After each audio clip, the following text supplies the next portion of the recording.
Good morning. I'm Mike Lennen, a member of the Kansas Oral History Project Board of Directors. Today is April 9th, 2025. We are here to interview Patrick Hubbell. Patrick is a principal at Pat Hubbell Associates, and that organization is a prominent and long-standing governmental relations firm in Kansas. Our videographer is former State Representative David Heineman, also a Kansas Oral History Project board member, and we're conducting this interview at an office located directly across the street from the State House here in Topeka. At the outset, I should indicate, Pat, that my first governmental interaction that I recall with you occurred in either late 1979 or early 1980, and that was at a time when the state was dealing with the property tax requirements for railroads that had been adopted in comprehensive federal legislation. The legislation is referred to, as you know, as the 4R Act, or to be precise, the Railroad Revitalization and Regulatory Reform Act. I was working with the Revenue Department, and Pat was or maybe the governmental relations representative for the railroads. Our issue had to do with the valuation and assessment of property taxes on railroads, and there was a difference between the federal mandate in the 4R Act and the approach that had developed for state taxation. Not surprisingly, we were on opposite sides of the issue, but one of the things I still remember and have always appreciated was that Pat was an effective, persuasive, informed, and unfailingly civil advocate for his railroad clients. In the course of this interview, we'll talk a little bit more about the genesis and the provisions of the 4R Act, sort of later in our discussion this morning. A little bit more about Pat. Pat Hubbell Associates was established in 1990, I think in June, and so it is about to mark its 35th year, Pat. But certainly your governmental work for Kansas railroads and other entities extends back a number of years before 1990. And for example, the 4R Act, which I've mentioned, in which Pat was significantly involved, occurred, I believe, in 1976. Also, I'd be remiss if I failed to mention that Pat is married to another greatly respected policymaker, public servant in the state, Connie Hubbell. Just as a for example, and it doesn't begin to address the scope of her work, Connie served as Secretary of the Department of Aging under Governor Graves. She was elected for 10 years, I believe, to the State Board of Education, and for a period of that time served as its chair. And really recognizing her stellar work in the educational field, she was elected to serve as president of the National Association of State Boards of Education. So from the Hubbell family, Pat and Connie, there's been a remarkable record of service and many contributions to the betterment of our state. Now, this interview is part of the Kansas Oral History Project series examining the development of public policy during the late 20th, early 21st centuries. This particular interview falls within the series on State House conversations, and it focuses on matters related to the legislative, governmental decision-making process or development of policy by state government. The Kansas Oral History Project itself is a nonprofit corporation that collects and preserves oral histories of Kansans. The interviews and transcripts are available online from the Oral History Project's website, and that is ksoralhistory.org, as well as from the Kansas Historical Society and the State Library. The information, the transcripts, the interviews themselves are accessible to researchers, to educators, and to the general public as well. The project is supported by donations from generous individuals, grants from ITC and from Evergy, among others. So with that lengthy introduction, Pat, good morning, and thank you so much for agreeing to contribute to this Oral History Project interview.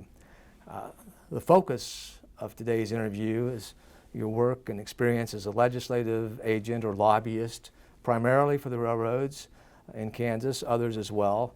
But before we get to that, could you provide just a bit of personal background, where you were born, where you grew up, where you went to school, any interesting things like your discussion about walking through the Capitol building every day? Well, I grew up in Topeka. I was born here. Went to Holy Name, which is a parochial school just west of the Capitol, and graduated from Washburn. Went into the Army, came back to the reserves, started lobbying in 69. I was working for a guy named Otto Schnellbacher, and he was a great friend, and I was selling insurance, and became very aware that I wasn't a very good insurance salesman. I'd be better doing something else. And you're being modest there. And well, there were a lot of times I walked out and I thought, oh, I did a good job of selling, but I don't know if they could afford it. But I had a chance to go to work for the beer wholesalers as a lobbyist, and I kind of started there, and then a very good friend of mine passed away, who was the lobbyist in Washington and also here at the Capitol, along with 3 other railroad lobbyists. He suddenly passed, and they called me and asked me to come and meet with him, and I started working with him back during the railroad dereg days, and as my wife will tell you, I went back and forth right off the job 12, 13 weeks in a row, and on railroad legislation, simply because we had the ranking minority members on both the House and the Senate committees. And so I was, most of the time the bill was in conference, and I was back and forth trying to keep track of it, and that was kind of my baptism into the railroading. And again, members of my family all worked for the railroad over the years, but that's basically how I got started. Okay, so you began with the beer wholesalers, is that, that's Yes. correct? And then how long approximately do you think? I was there about 7 years, and then I moved to the railroads in the mid-'80s. I mean, mid-70s. Mid-'70s? 70s, yeah. Well, Gene Reeves was the head of the law department with the Santa Fe, and Gene and my father-in-law had gone to law school together at the University of Nebraska Law School, and they both moved here to Topeka at the same time. Gene to go to work for the Santa Fe, my father-in-law to teach at Washburn in the law school, and also started lobbying for the Osteopathic Association, and actually several other groups, Life Underwriters, that type of thing, and was in private practice for years. And it really just, it gave me the exposure that I needed from kind of 2 different angles, and to lobby and to try to represent people. And the railroad was good enough. One year, my wife will remember this, they sent me to the University of Southern California to charm school, and it was really a development thing, more in public speaking, getting up in front of groups, talking, and in representing people. And there were 30 of us, and it was a cross section of people from the railroad in the class, and it was probably one of the real eye-opening things for me to get a better understanding of the entire industry, and because we had some people from all aspects, and so it's kind of what led the whole thing to where we are today. So it would be fair to say that your work for the railroads, at least, was not limited at all to Kansas, but during the period of the 4R Act, you were spending a lot of time. Oh yeah, I with mean, Congress. we had, like I say, we had the ranking members of of the ranking minority on the both committees, and then when Castlebaum, she moved into Commerce. I mean, we had senators, we had the House. Yeah, Senator Pearson, for example, was he? Yes, he was really involved in that. Oh, so. absolutely, and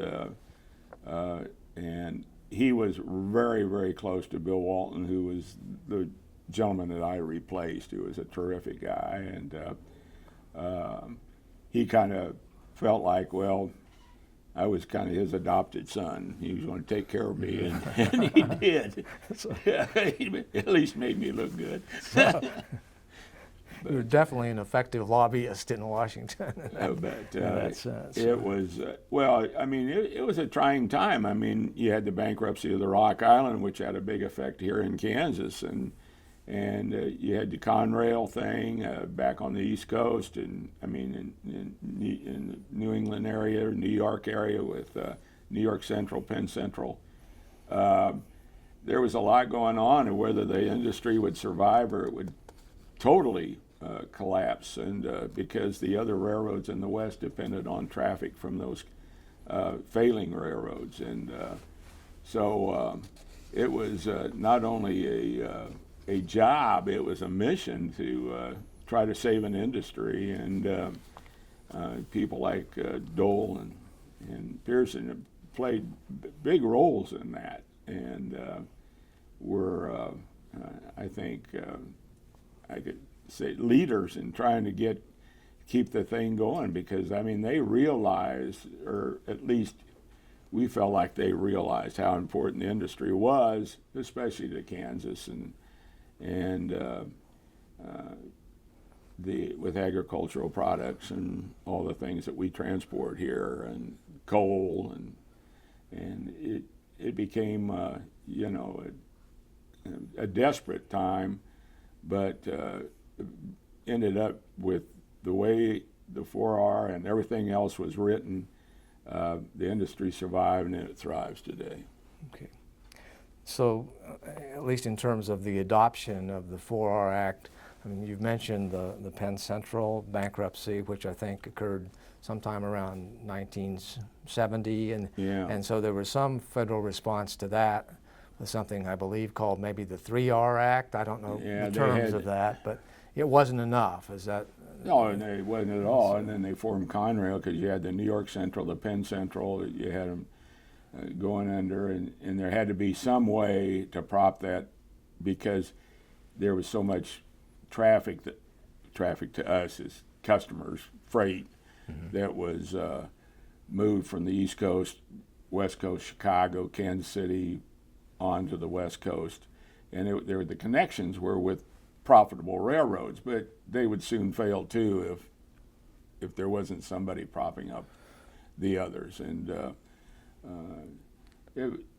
you know, I'm not sure we all realized it was a desperate time, but it was a time that it had to be done right, and I think we got it right. I think it's all survived. It's been it's a tremendous industry, and I know people are upset when they're stuck at a crossing or something like that, but if they had any idea the taxes the railroads pay, the wages they pay, some of the highest wages as an industry, it's a family. I mean, if you look at these individual districts within the railroads, everybody knows everybody else, and it's wonderful. And you mentioned a couple of times the Rock Island situation, the Rock Island bankruptcy that would have occurred in 1975, I believe, and that made it clear to Congress that beyond the 3R Act, something more significant needed to be passed. Yeah, it was. I mean, when the Eastern lines the cup went under, and then all of a sudden here's the Rock Island. The Rock Island was it was a classic case of a lot of mistakes made early. they picked the wrong city to start from. Was everybody else was Kansas City, and they picked St. Joe, and it just was, everything they did was bad. But there was an effort to save it, and it worked. The Southern Pacific stepped up, and there was a lot of and the competing railroads. I mean, you were kind of between a rock and a hard spot because they didn't want the competition, but they needed to have the business flow to them also from those lines. So everybody had to get together and come up with an answer, and we did. It just took some time. And in the Kansas, I mean, from Pearson to Castlebaum to people on the Commerce Committee, Jim Slattery, I mean, they all played a very important role in where we are today. Okay, I was reading some history of the Rock Island recently, and apparently there was about a 10-year period when the Rock Island was negotiating with the Union Pacific about the Union Pacific either merging with it or acquiring the Rock Island Railroad. That never materialized before the Rock Island bankruptcy. Is that right? Yeah, it was more with the Southern Pacific. Oh, Southern Pacific. Yeah, okay. and I mean that was the mix, because then that gave them a gateway to the West Coast and in a way, and they were trading off business, but it was obvious that some of the other companies didn't want that to happen. But eventually, that's kind of the way it all came down and worked out to where we are today. Okay, going back to the 4R Act, essentially what did it require from a state taxation perspective? That the railroads would be treated like any other business. So they would be taxed the same. There wouldn't be, if you had a classification system and you had, businesses classified at this amount and residences or this type of thing, they would be the same. There would be, and we filed for our cases here in Kansas, which we won in the district court here in Topeka, and went on to the 10th Circuit in Denver, and we won on the appeal that the state made out there. And so we were state assessed, but we had to be like everybody else. We could not be at a higher rate. Okay. For the purpose of full disclosure, I was actually a defendant in those cases. Yeah, we remember.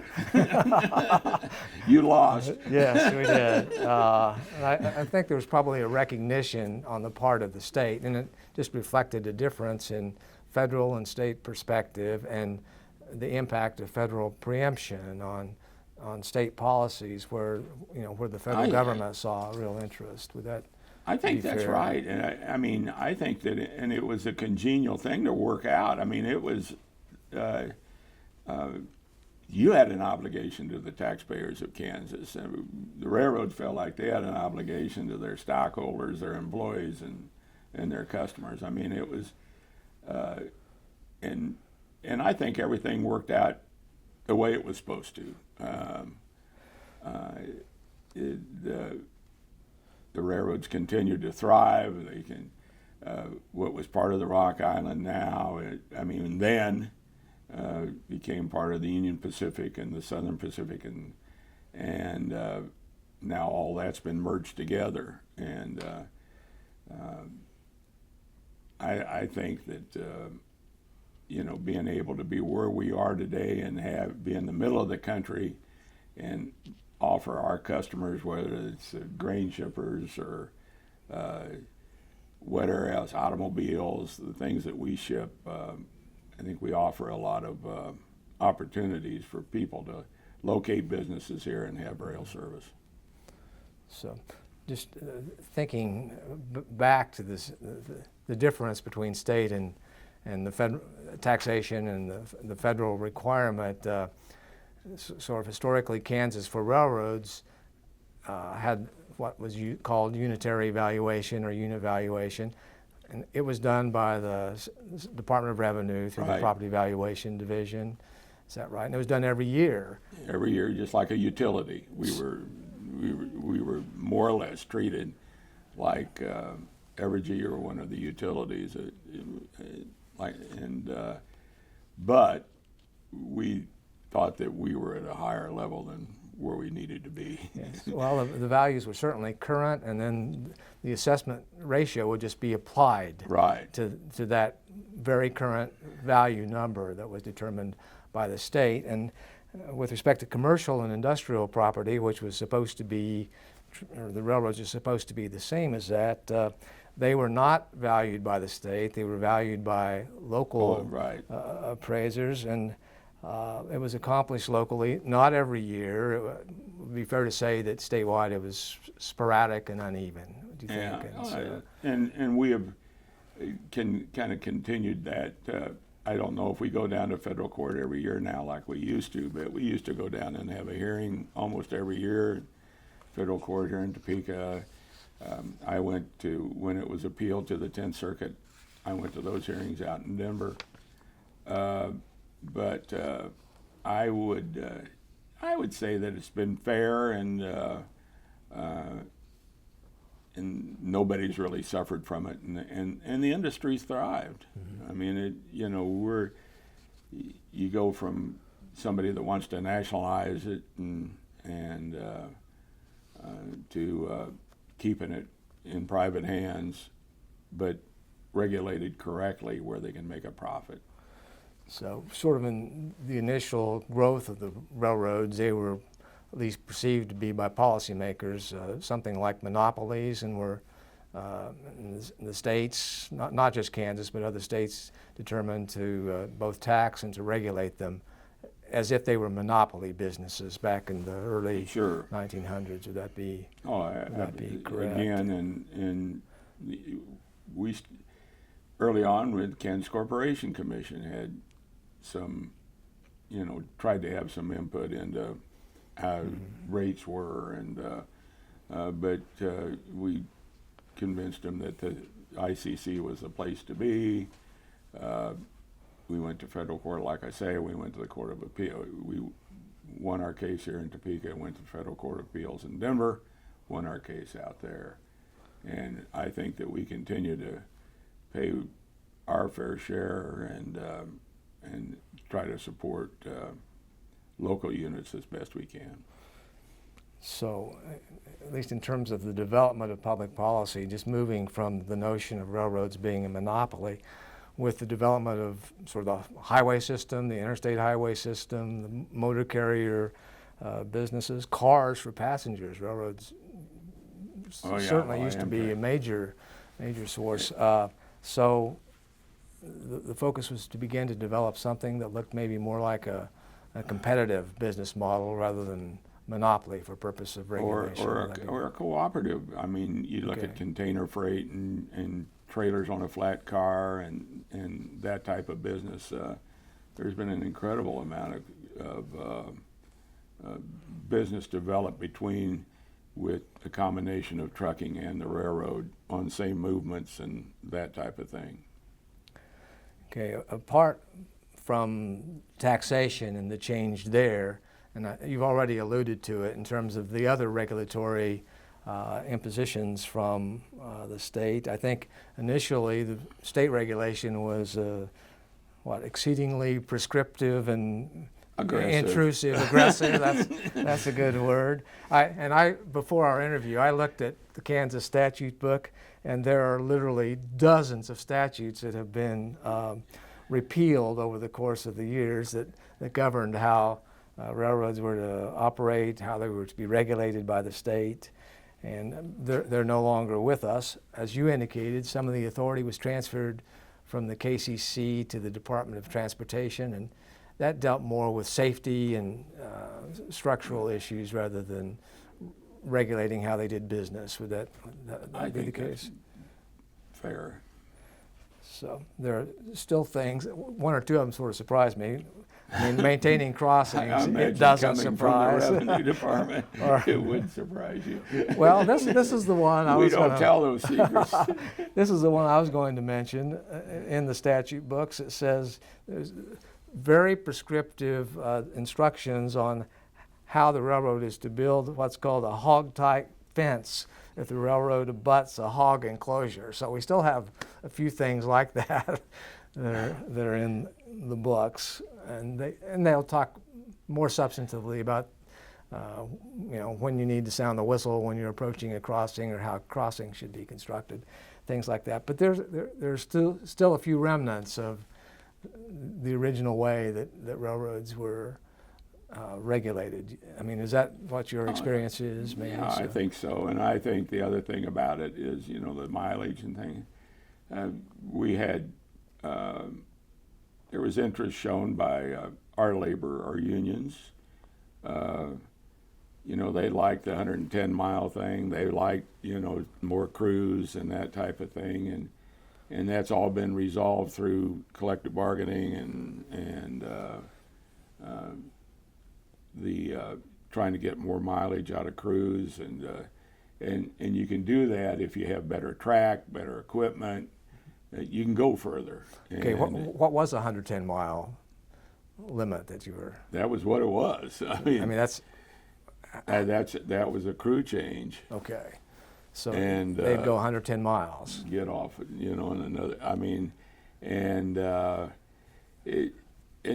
but different areas would negotiate separately from that to try to, especially the Rock Island, because they went so slow before they went into bankruptcy, that they had to do different types of negotiations with their labor to try to keep it going. And I think that was the eye opener for at least people out here in the Midwest. The Northeast had already witnessed the Conrail stuff, or the New York Central, Penn Central stuff, and the bankruptcies there. And then all of a sudden, here's a railroad in Kansas, and when you looked at it, you said, well, it doesn't go anywhere. It relies on everybody else for its traffic, for its business. And if a railroad does not give it to them, then they were going to die, fold. So sort of going back to this whole notion of lobbying, again, I took a look at the statute.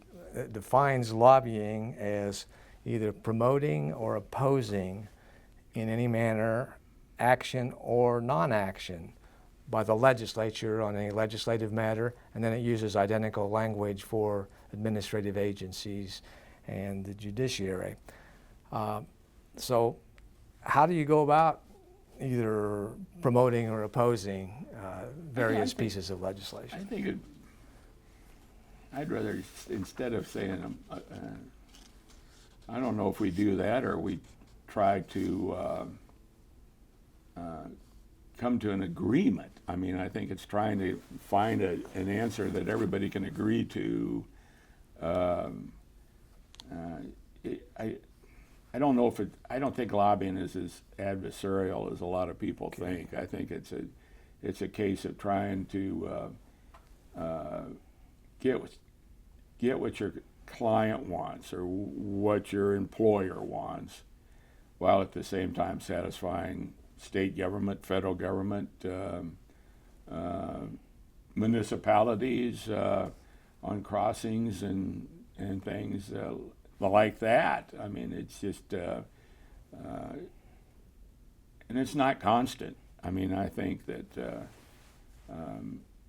4R Act was, kind of the thing that saved the industry, but it really had more to do with the Northeast, but to get that freight and everything through Chicago from the Penn Central and New York Central, I mean, that you had to try to save all of that too. And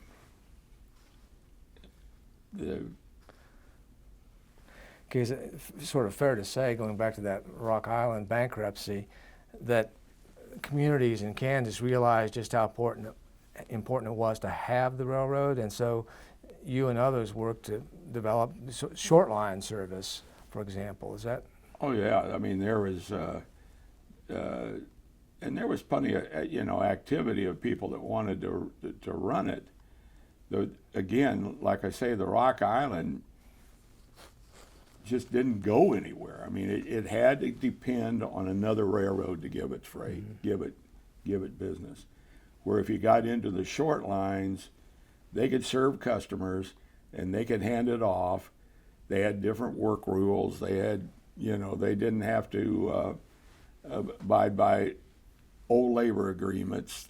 Some of them have labor unions within the new railroad, but a lot of them didn't. And you didn't have the scheduling and everything that was demanded by the Interstate Commerce Commission and that type of thing. And again, you had the KCC also on some business that Kansas Corporation Commission on some business that we would conduct that was intrastate. And I'm always amazed when I kind of think about where we were one day and woke up. Okay, the Rock Island's done.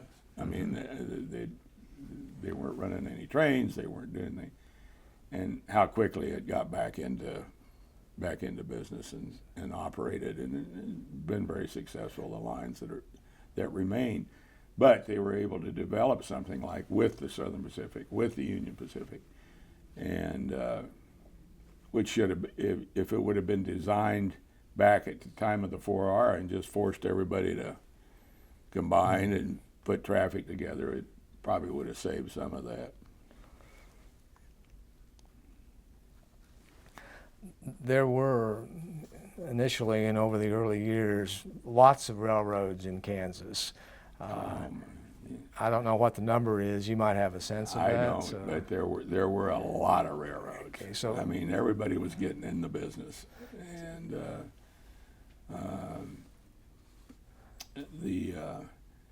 and you had union, non-union. It was the thing to do. I mean, it was looked upon as, if you didn't have a railroad and a depot and but you're going back to where you also used it as the passenger business and that type of thing. And of course, all that went away, and we ended up with Amtrak and that. But I remember we had the Portland Rose and on the Union Pacific that went through Topeka, and we had all the various passenger trains on the Santa Fe. Ridden them all at one time or another when I was a kid or in college going to Colorado to ski or something like that. But I mean, it would have been great to be able to have it survive that way. I mean, but of course, where we are now, where you have Amtrak, that. Okay, so what do we have left in terms of major railroads that serve the state at this point? Well, you have the Union Pacific and the BNSF. So largely two major basically. railroads. And you got the Kansas City Southern down in the southeastern part of the state, but they don't have very much track in Kansas, but they do have a terminal in Pittsburgh. I mean, they're big So they down have in a that presence area, but they're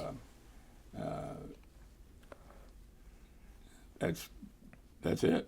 So, Pat, you've been directly involved in the legislative process for 50 or more years. During that time, sort of what changes have you noticed, observed in the process? How lobbyists interact with legislators, how legislators interact among themselves, whether divisions are sharper, more pronounced, or just how you go about lobbying. I mean, has that changed over time, or is it similar? Not really. I think that I don't know who's going to see this, but I think that leadership is pretty much the same. I mean, you just had some different type. It's evolved. I don't know if I ought to. I mean, I think about Pete McGill and Bennett and some of these people. They were very well respected by their membership, and the same with the minority party. I mean, and we all need to remember that, you know, at one time here a few years ago, the Democrats took over the House. I mean, they had a majority, and they had their speaker, and God rest his soul. And you know, it's not going to happen very often. It doesn't look like, but it did happen. Seems to be going the other way at this point. Yeah, I think you're probably right. So at least in terms of interactions between lobbyists and legislators, has that evolved somewhat over time? And I'm sort of thinking back maybe to hospitality rooms and things like that that existed previously. Yeah, I ran a hospitality room at the Jayhawk and Hotel, and there were 80, if I remember right, when I started lobbying for the beer wholesalers, there were 84 legislators living in the Jayhawk. And I had a hospitality room on the 4th floor. And I can just line out the other rooms. You'd get off the elevator and you had the ag room, which had all kinds of fruit and every healthy food product you want, soft drinks. And then the next room was the KP&L room, Kansas Power and Light, and the next one was the contractors, and across the hall was me. And we specialized in Bloody Marys, and we got 50 copies of the State Journal every afternoon and set it by our door so the people living at the hotel, and that's when we had an afternoon newspaper. So yours should have been the most popular of the hospitality. Well, we had the Bloody Marys in the newspaper. But, really, it got to a point when I was hiring other people, when the older generation were retiring, and that I closed my room before most of the others. And I came up with the idea through the Kansas Society of Association Executives that we have a joint deal, and we do some other things and just close down the rooms. We were getting a lot of static and everything, and back then you had the hospitality room. You had where the Highway Patrol is now. Their headquarters here in Topeka was the Elks Club. Mm-hmm. Well, you'd have a couple of live glasses of libation, and you'd go across there and have a steak. I mean, it was kind of compacted area where you didn't have to drive, and like I said, you had 80-some people living at the Jayhawk. I mean, it was. But then all that changed, and it's changed for the better. I mean, those rooms were, I mean, at least they were not, I mean, those people didn't go out and drive on the streets and that type of thing. I mean, they just went to their room,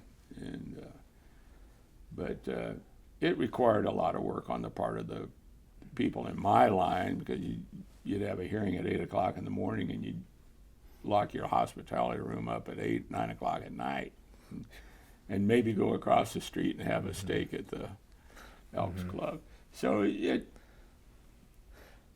I appreciated closing them down. So that level of social interaction has changed and probably diminished significantly absolutely. over time. But you know, a lot of other things. I mean, the liquor laws have all changed, and the Caravan Club is closed, and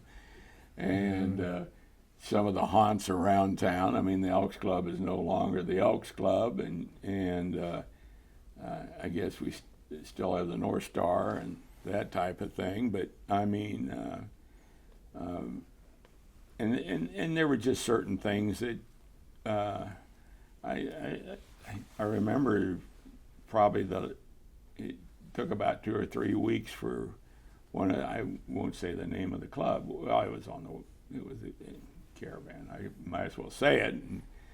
But there was a murder across the street, and a guy was murdered, and nobody heard it. I mean, we're all sitting in there, and go outside. There's 10 police cars and lights going everywhere and everybody's going, you know. And I thought, man, oh man, if this goes on and you can't hear it and you don't know what's happening, this isn't good. But we ended up with Kex at a place in Topeka that was at Oakley and Huntoon in the basement over there where the VFW is now or somebody, but they had a steakhouse, and that was a pretty good place to go, but that kind of wore off, and I think that you have more people bringing their clients to town, and we have hospitality rooms, or actually it's they take them to dinner and that type of thing. I think there's more of that but not that constant night after night stuff anymore. You don't see that. I was thinking when you were talking about the Caravan Club and all of the police outside, there probably were a lot of taxis called at that point for people who were leaving the club. I don't know if that was the case, but we should have had a little commuter bus. So let's sort of wrap this up, but in terms of your thoughts or your observations about the conduct of lobbyists or the qualities that lobbyists have, what sorts of things really contribute to a lobbyist's effectiveness and longevity as you have experienced? Well, I think, number one is, not wasting your time. It takes some time to go to somebody that you're lobbying for, a client, and say, hey, let's don't do this bill. Let's don't do. I mean, we're wasting our time. Let's do something administratively or file a court act. Let's don't make the legislature the first place we go. I mean, let's talk to the administration. Let's talk to I'm basically on the state level, and I think that you can solve a lot of problems by changing a rule or reg that's causing you some aggravation than always going to the legislature just because you have a lobbyist. And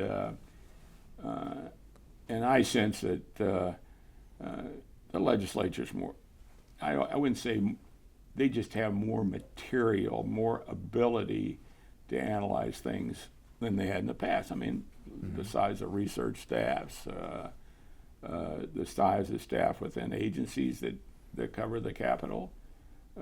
It's obviously much bigger than it used to be. And I just think you get things worked out a lot quicker now than you used to. Maybe I'm wrong. So does it make any difference in terms of effectiveness whether a lobbyist is working for a single organization like the railroads or has sort of a diverse clientele base, or somebody employed by an interest group like the Kansas Policy Institute or the Sierra Club, or somebody that's representing a business focus like the internal legislative representative for, Evergy or not? I mean, I'd be talking against the way I have mine going, but I don't see a lot of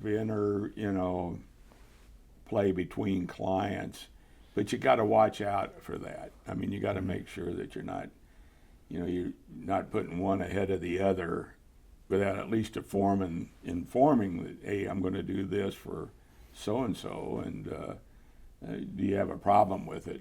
I think it's just an information thing, and I really haven't fallen into a situation where there's a conflict between my clients and certain legislative bills. So I'll just ask to conclude, Pat, is there anything I haven't asked you about that you want to discuss, or you think should be filled out a little bit more than my questions I permitted? So I don't know if we ought to have this on tape, but I mean, I've been very lucky because my wife has always been very involved, and I haven't agreed with some of the things she's lobbied for, but being a member of the state board and the national board of directors for the school boards and you know, at least there's a really understanding at our household of what lobbying's about, and you get, you know, this stigma, you know, you're just over there Cowtown and making political contributions and stuff like that. And I've represented clients that's against the law to make political contributions. I mean, we've changed the law on alcoholic beverages, we've changed the law on railroads and utilities, but I just think that the number one thing you do as a lobbyist, convince who you're lobbying for that what they want has to go to the legislature or can be resolved some other way. I mean, it just the fact that you have a lobbyist doesn't mean you ought to be taking a bill every session to the legislature. So, I mean, that's excellent, and certainly your career reflects substantive activity, substantive input on the Well, part if you've seen of your some of the bills clients. I've hauled over there, I had made a very good argument. I'm guessing you're being very modest. And unless there's something else, I believe that concludes our interview. Thanks so much, Pat. Thank you.